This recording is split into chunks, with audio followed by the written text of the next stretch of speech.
പപ്പടകം ഇഷ്ടമല്ലാത്തവരാരുമില്ലല്ലോ അല്ലേ?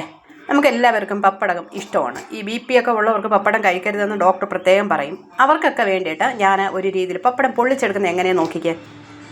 ഇതാ കണ്ടോ, അടിപൊളിയായിട്ട് പപ്പടം നമുക്ക് എണ്ണയൊന്നും ഇല്ലാതെ തന്നെ നമുക്ക് ഇച്ചിരി ചൂട് വരും.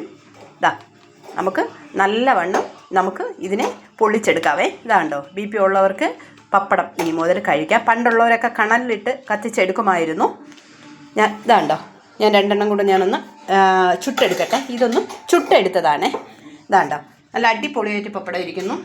ഇതാ അടുത്തത് വന്നിട്ടുണ്ട്, ഒന്നുകൂടെ ചുട്ടെടുക്കട്ടെ.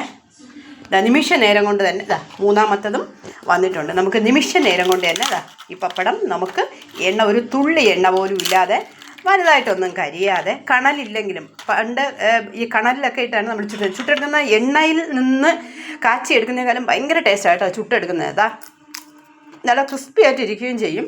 നമുക്ക് നല്ലതായിട്ട് പപ്പടം ഉപയോഗിക്കുകയും ചെയ്യാം. ഓക്കെ, അപ്പോൾ എല്ലാവരും ഇനി എണ്ണയൊന്നും ഉപയോഗിക്കാതെ പപ്പടം ഇങ്ങനെ ഒന്ന് ചുട്ടെടുക്കണേ. Okay, by.